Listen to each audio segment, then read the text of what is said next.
going on, guys? TKD123 back with you, and we're talking about the E3 conference for Bethesda that just happened right now. And yes, I know this is not my usual, background. This is not my usual studio.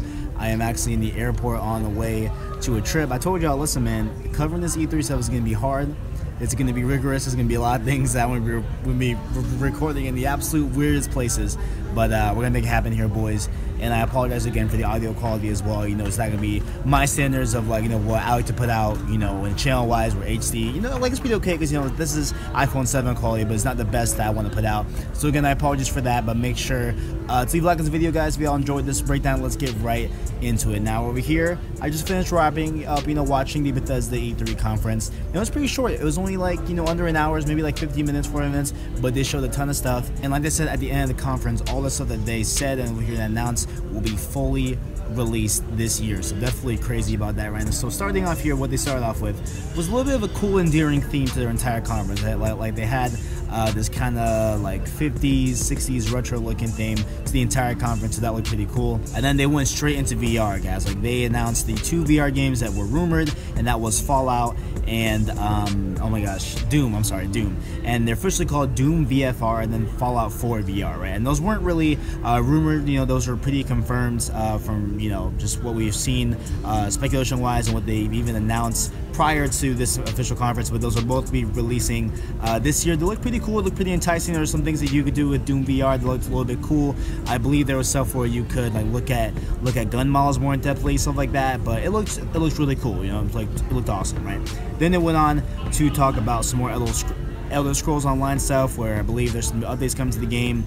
Not really nothing that I thought was really cool, except that just a list here of what they said was that they're going to bring back Morrowind, which I guess was some sort of land that they used to have, I guess, back in the day with Elder Scrolls, but now they don't, per se. They're coming back, something like that. I'm not really aware of Elder Scrolls, so I'm not really that in-depth into Elder Scrolls Online, per se, for that, but it was pretty cool just to list off here and just say what they did as well.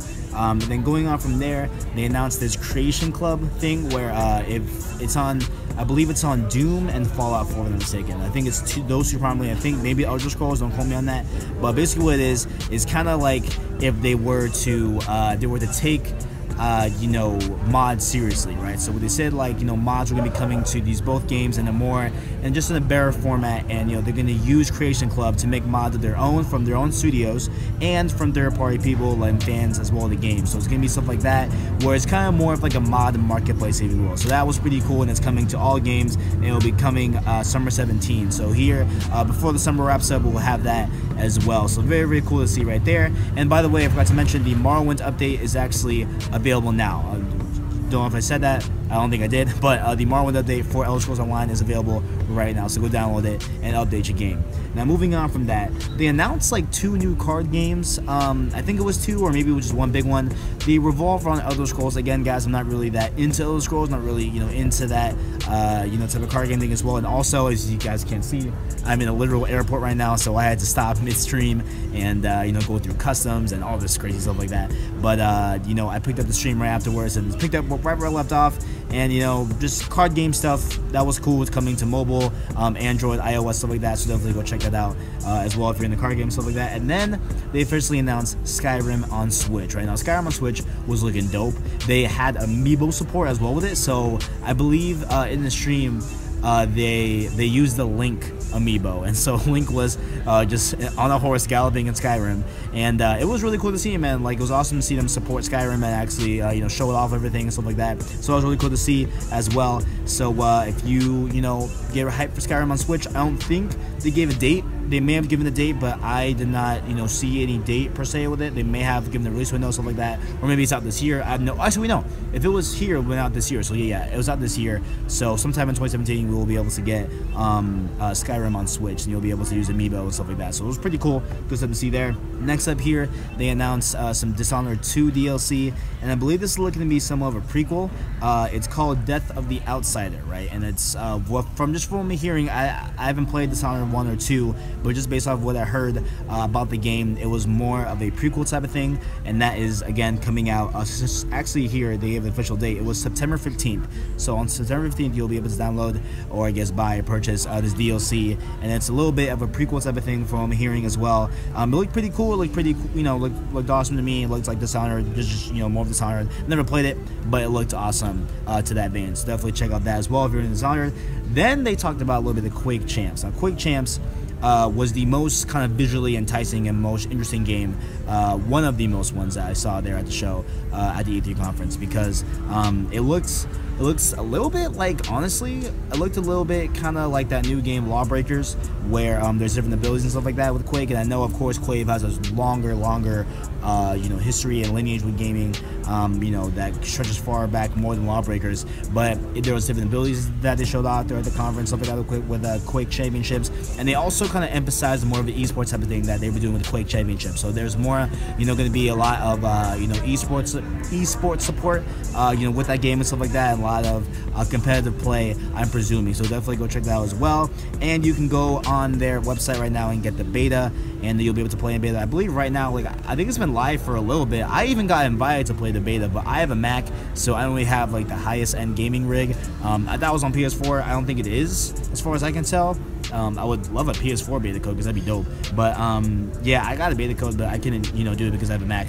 But Quake Championships, yep, that looked cool. It looked awesome. It looked very, very enticing. FPS, obviously, so definitely my cup of tea right there, and definitely cool to see that. Then they showed a very, very cool game, right? At first, I didn't know what it was. I didn't know, just what this was. I thought it was a new IP, personally. I thought it was just something new, but it is actually The Evil Within 2, and it was definitely ones that told the show, honestly. A lot of people were talking about it on Twitter and stuff like that. A lot of people were very, very hyped about seeing The Evil Within 2, and including myself, man. It looked awesome. The story and the overall kind of just that very, very weird, type of gameplay aspect of it looks super, super cool. The story looked awesome, and that is coming out this year as well. That's coming out October 17th, I believe, or no, I'm sorry, October 13th. So it's coming out Friday 13th here in the States. So definitely looked awesome right there, man. I haven't played Evil Within 1. Kind of wanted to. I saw a lot of good things about it. Maybe I will, maybe I won't. Who knows? But it looked super, super dope to see that as well. Very, very creepy, very awesome, very cryptic. And from what I was hearing from the people that I was watching the stream with, they were saying that it's the same main character and stuff like that, and it's looking to be more of a deeper, more personal type of story to this game. Now, again, that's not my words. I haven't played Evil Within, but that's just what I heard, from the streamers I watched. So definitely, it was a cool thing to see as well. Very, very creepy. And then they went on to announce the last game, which was a rumor, and it was teased at last year's E3 conference that they did, and it came to fruition this year, and that is Wolfenstein 2: The New Colossus. That was officially confirmed. It looks absolutely so freaking cool, man. So I guess the new character left one of his enemies in the previous game alive and stuff like that, so she's out for blood for him and stuff like that. And basically, it's gonna depict and show a Nazi-occupied America, which looks absolutely dope, man. And they're out here, trying to form a revolution to take back America from the Nazis. So definitely looks freaking awesome. It looks so cool. And the main character is motivated by kind of real life things where I believe it's his girlfriend or his wife, whatever, is pregnant, and he says this thing to the tone of I don't want to raise my twins in a Nazi-filled America and stuff like that. So definitely cool stuff there. Love the name, I love the aesthetic of it, and just the gameplay looks so raw, looks so cool. Definitely a big fan of it, man. For me personally, Wolfenstein 2 definitely took the show for me, honestly. Something that I'm very, very interested in, very, very interested in. But again, those are both sequels. Like the Evil Within 2 and Wolfenstein. Those are two sequels that I need to jump on the main games, and I just got a lot of games I need to play, man. I got a lot of games I need to play, man. I've been busy, but I'm gonna try and get back to those once I get back from this trip, obviously. But overall, man. Oh, also I forgot to mention, the Wolfenstein 2 is coming out October 27, 2017, which again was a huge surprise because we have two AAA games from them. We have Evil Within October 13th, and then 2 weeks later we have the Wolfenstein 2. So definitely a packed October. They came out here swinging, man, like they're not playing these games, and they're playing kind of the same type of role that they did with Fallout 4. where they announce it, you know, in the summer, then it's coming out, you know, this fall. Like, it's coming out, oh, this November, so like that. So they're kind of doubling down on that type of thing, and it seemed to pay off with Fallout 4. A lot of people liked it. A lot of people had some gripes to it, but you know, overall, a lot of people liked Fallout 4, so definitely TZ working out in their favor. So overall, man, short show. It was a short E3, but overall, it was a very, very good E3. They kind of cut to the BS. I mean, they cut the BS, not cut to the BS. They cut the BS, cut the fat, and kind of just got straight to the meat, and just named off a bunch of games that are dropping this year. You know, unlike Microsoft, we had earlier in the day here, where, you know, they announced all these games, stuff like that, but there was only like 3, 4, or 5 of them that were coming out this year. The rest are coming out in 2018, early 2018, spring 2018, stuff like that. And so it's nice to kind of see this conference and everything that we saw is coming out this year. So definitely looked hype for that, guys. That was cool, man. Bethesda, you know, reps up to you guys. Yo, that was a dope conference, yo. So make sure to leave a like, subscribe, and share down below. I appreciate all the feedback you guys give me. And also, guys, please kind of bear with me here. I'm trying to cover E3. I'm out here on the road. I'm out here, well, gonna be in the air soon. But I'm trying my best, guys. I'm trying my best to get these videos out to you guys, trying to get this coverage, because I want to talk about E3 as much as the next guy here. And we're gonna make it happen, guys. We're gonna persevere. Thank you guys for watching. Make sure to leave a like, subscribe, and share. And as always, I got you.